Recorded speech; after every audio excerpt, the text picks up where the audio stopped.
Compass সিরিয়ালে আজকের পর্বে আপনারা দেখতে পাবেন কম্পাস জিতকে খোঁজার জন্য তাড়াহুড়া করে বেরোচ্ছে। আর তখনই কম্পাস বেরোতে গেলে জিতের সঙ্গে ধাক্কা খায়। আর তখন ঘুরে দেখে জিত। তখন কম্পাস বলে, জিত তুই কোথায় ছিলি? আমি তো তোকে খুঁজতে বেরিয়েছিলাম। আর তোর এই অবস্থা কেন? তোকে কি করে মেরেছে? তখন বলে, না আমাকে মারেনি গো, আমি রাস্তায় পড়ে গেছিলাম। তখন বলে, শোন, আমি রাস্তায় পড়ে গেছিলাম আর ওখান থেকে ছুটে এখানে চলে এসেছি। তখনই ঠিক একটা লোক মাস্ক পরে সেখান গিয়ে হাজির হয়ে যায় আর বলে, কে আপনি?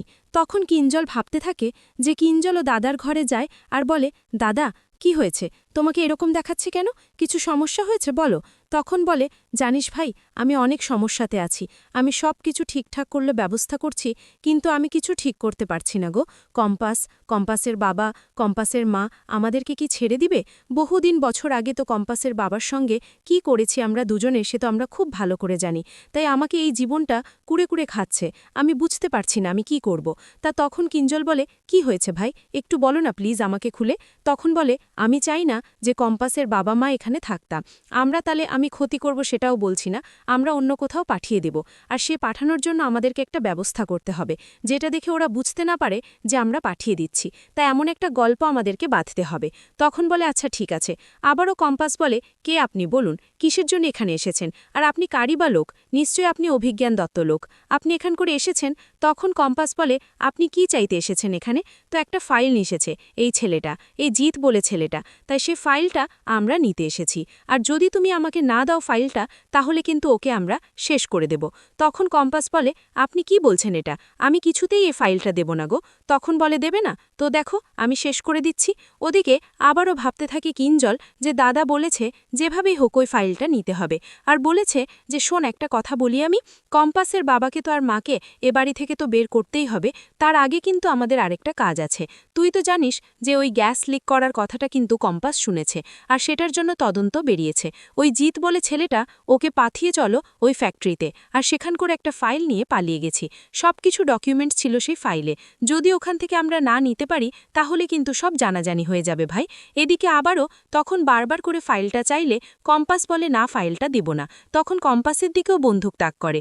তখন জিত বলে, কম্পাস তুই কিছুতেই ফাইলটা দিবি না, দরকার হলে আমাকে মেরে ফেললে মেরে ফেলুক, আমি কষ্ট করে ফাইলটা তোকে জোগাড় করে দিয়েছি, তুই কিছুতেই ওকে ফাইলটা দিবি না। তখন আবারও কিঞ্জল ভাবতে থাকে যে ওর দাদা ওকে বলছিল যেভাবেই হোক ফাইলটা ওখান থেকে আনতেই হবে, সে যে করম করি হোক না কেন। আর না হলে ভেশ, ওখানে কিন্তু শুধু আমার একটা শেয়ার ছিল না, তোরও কিন্তু শেয়ার ছিল।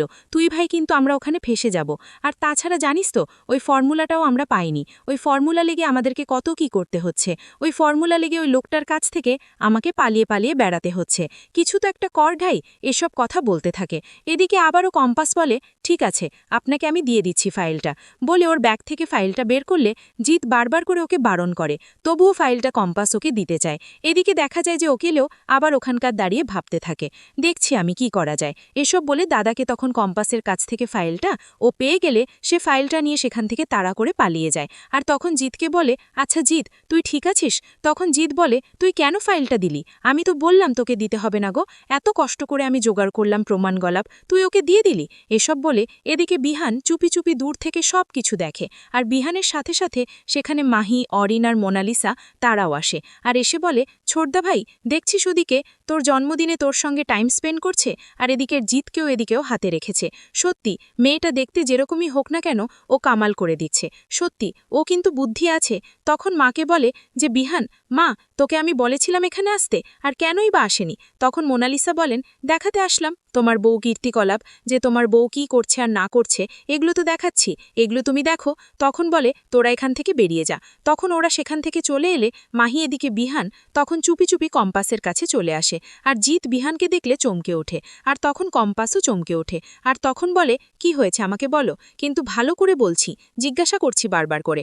তখন ওরা বলতে থাকে। এদিকে দেখা যায় যে কিঞ্জল ওখান থেকে পালিয়ে এসে আর ফাইলটা দেখে আর বলে, ফাইলটা তো কম্পাসের কাছ থেকে ভয় দেখে কেড়ে নিলাম, কিন্তু এটা তো একটা ক্রাইম, আমি এত বড় ক্রাইমে জড়ে পড়ছি কেন? এসব বলে এদিকে তখন বিহান বলছে, তোমাকে তোমাকে এতবারে বারণ করলাম, তবুও তুই ছেলেটাকে ওই কাজে জড়িয়ে ফেললি। তুমি যদি ওই ছেলেটার বিপদ হতো তাহলে তুমি কি করতে? তুমি কি একটা কথাও শুনবে না? তখন কম্পাস বলে, না, আমি শুনতে পারবো না, কারণ ওখানকার সবার মৃত্যুর ভয় আছে, কারণ ওই গ্যাসে এমন গ্যাস যে একটু ছড়িয়ে পড়লে কিন্তু ওখানে মারা যেতে পারে। তখন জিৎ বলে যে হ্যাঁ, এটা কিন্তু একদম ঠিক কথা স্যার, ওখানে 5 মিনিট কেউ মাস্ক ছাড়া বাঁচতে পারবে না, আর সবথেকে ক্ষতিকর খুবই বয়স্ক আর বাচ্চাদের। এসব বলে তখন কম্পাস বলে, শুনলেন তো আপনি নিজে কানে কত কি হলো তাই আমি ওখানকারে পাঠিয়েছিলাম ওকে, আমাকে তো জানতে হবে যে ওখানে কে তা। আর তখন বিহান বলে, ওই ফ্যাক্টরিটা কার তা তুমি কি কিছু জানতে পেরেছো? তুমি কি কাউকে সন্দেহ করছো? তখন কম্পাস বলে, হ্যাঁ আমি সন্দেহ করছি, ওটা হচ্ছে অভিজ্ঞান দত্তর ফ্যাক্টরি। আর তখন বিহান চমকে যায়। কিছুক্ষণ পর দেখা যায় যে কম্পাস যে প্যান্ডেলটা তৈরি করেছে সেটা ভাঙচুর করে ওরা তছনছ করে দিয়েছে। তখন কম্পাস মন খারাপ করে থাকলে সেখানে নির্জজা আসে আর এসে বলে, কে করলো এসব কম্পাস, তুমি কি জানো? তখন বিহান সেখানে আছে আর বলে, এসব কখন হলো, আমি তো কিছুই বুঝে উঠতে পারছি না গো। তখন সেখানে মুক্তিও দাঁড়িয়ে থাকে। মুক্তিও সেই কথাটাই বলে আর বলে, এই কাজগুলো কার করা সম্ভব? তখন বলে, ঠিক আছে, তুমি ডাকো মোনালিসাকে। মোনালিসা কোথায়? মোনালিসা থেকে তো ওখানে আমি দেখতে পারছি না গো। তখন ঋতুজা চিৎকার করতে থাকে, মোনালিসাকে ডাকতে থাকে। তখন সেখানকার কম্পাস চুপচাপ বসে ভাবতে থাকে যে মোনালিসা আসলে সব কিছু ঠিক জানাজারি হবে।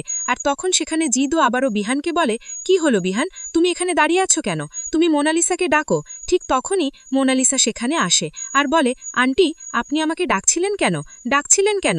তখন বলে, কেন ডাকছিলেন, এদিকে সরে আসো।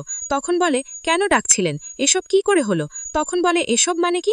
তখন বলে, এগুলো দেখো তাহলেই বুঝতে পারবে। আর তখন মোনালিসা ভাবতে থাকে যে কম্পাসের বন্ধুরা যখন কম্পাসকে চা খাওয়ার জন্য বাইরে নিয়ে গেছে তখন ও এসে আর মাহি অরিন সবাইকে নিয়ে কম্পাসের করা নিজের হাতে প্যান্ডেল তৈরি করা সব কিছু তছনছ করে দেয়। আর তখন মাহিজিৎ বলে, আচ্ছা মোনালিসা, এর জন্য আমাদেরকে ছোট ভাই সন্দেহ করবে না তো?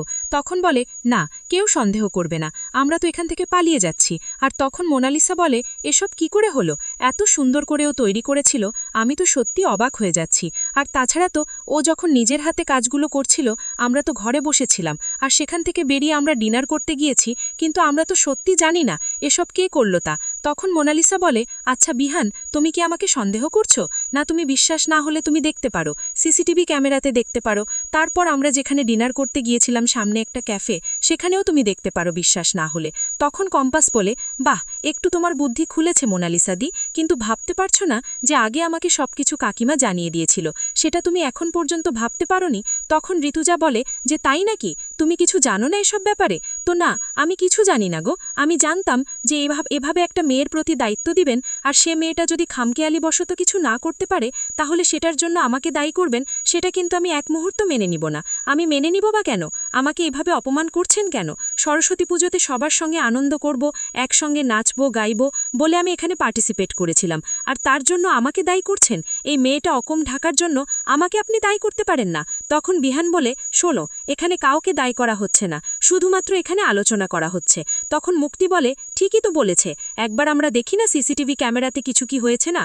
ও যেগুলো বলছে সেগুলো মিথ্যাও হতে পারে, আবার যেগুলো বলছে সেগুলো তো সত্যিও হতে পারে নাকি? তাহলে একবার আমরা দেখলেই বা সমস্যা কোথায়, একবার আমরা দেখে নিই। তখন মোনালিসা বলে, আপনি কি বলতে চাইছেন আর কি ভাবছেন সেটা বুঝতে পারছি, কিন্তু তাই বলে তো এটা সন্দেহ করছেন আপনারা আমাকে, সেটা তো মিথ্যা হয়ে যেতে পারে না নাকি? আমি সত্যি এটা কখনোই ভাবতে পারি না, আমি বরদাস্ত করব না বলে মোনালিসা সেখান থেকে বেরিয়ে যেতে গেলে বিহান বলে, দাঁড়াও মোনালিসা, এখান থেকে তুমি কোথাও যেতে পারবে না যতক্ষণ না এখানকার সমস্যার সমাধান হচ্ছে। তুমি এখান থেকে চলে যাবে বললে, কিন্তু চলে যাওয়া হবে না গো। তখন বিহান এসে বলে ওর মাকে, মা এবার কি করবি? তখন ওর মা কম্পাসকে বলে, কম্পাস এবার বল তুই কি করবি, তুই কি কিছু ভেবে রেখেছিস, দ্বিতীয় কোনো প্ল্যান কি করে রেখেছিস? তখন কম্পাস বলে, হ্যাঁ আমি সব কিছু করে রেখেছি, যেটা আমি ভেবে রেখেছিলাম মা সেটাই হবে, আর আমি সেটাই কিন্তু করব। কিন্তু একটা কথা, এবার আমি সম্পূর্ণ এটা নিজে হাতে একা হাতে করতে চাই, কারো সাহায্য কারো হেল্প আমার চাই না, এটা আমি একাই করব। এই কথাটা শুনে ওখানে সবাই কিন্তু অবাক হয়ে যায়, মোনালিসা, বিহান, সবাই, যে ও কি বলছে, ও কি একা হাতে পারবে, এসব ভাবা চিন্তা করছে। আর আজকে মেঘমালা রশ্মিকা হাসছে, তা আজকের পর্বটা কেমন হয়েছে যদি ভালো লাগে তাহলে কমেন্ট